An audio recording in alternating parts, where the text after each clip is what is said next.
اتفضلي. ميرسي جدا يا انكل، والله مش عارف اقول لك ايه. ما تقولش اي حاجه، انت برضه زي ابني اللي انا كنت بترجاه من الدنيا. وبعدين يا سيدي انا ما كنتش المحامي بتاع والدك وبس، لا ده احنا اهل. ميرسي يا انكل.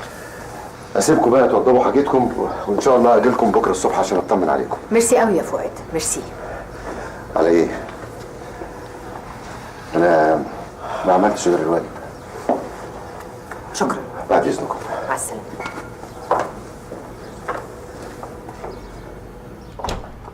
لا بجد انا مش قادره كده كتير. اهدي يا شربت علشان خاطري. اهدى ازاي بس يا مامي؟ وبعدين قوليلي هنعيش هنا ازاي؟ هنعيش هنا وهتكوني قويه، مش كفايه عليا اللي انا فيه. انا مش هستحمل اشوفكم بتتدمروا قدامي. تعالى يا لؤي، انا عايزاك. تعالى يا ماما. اقعد.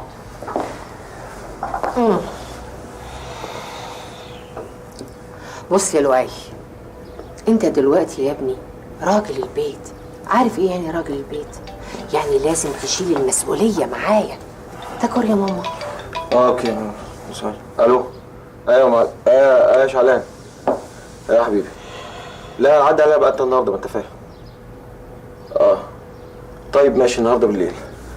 ماما انا هنزل اجيب لكم حاجات. طيب ماشي يا شعلان. يلا سلام.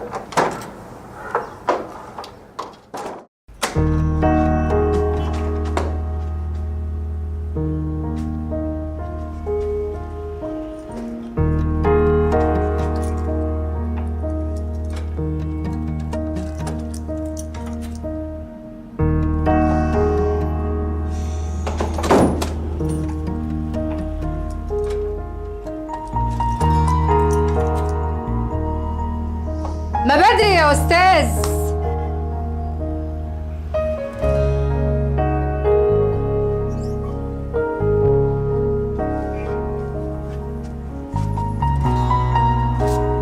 ايه لسه مشرف سعادتك؟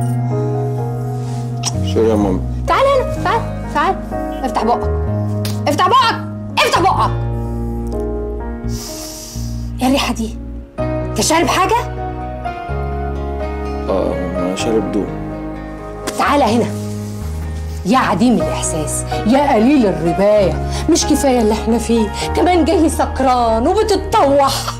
مين قال يا ماما ان انا بتطوح؟ حضرتك اللي مش واقفه مظبوط. يا ابني مش حاسس باللي احنا فيه، مش حاسس، ما بتفكرش غير في نفسك وبس. طب ما انت كمان يا ماما مش بتفكري غير في نفسك وبس. يبقى خلاص واحد متعادلين. وبابي كمان مش بيفكر في نفسه بس، يبقى واحد برضه متعادلين. قصدك ايه؟ تعالى قصدك ايه؟ ها؟ قصدي يا مامي ان انا فاهمك كويس وعارف انت ناوي على ايه. انت عايزه تخلعي بابي بس بالطريقه. انا سمعتك كنت بتكلمي طنط حشمت وقلت لها كده في التليفون، صح؟ كمان بتتجسس عليا. شوف يا مامي، انا فاهمك كويس يا مامي.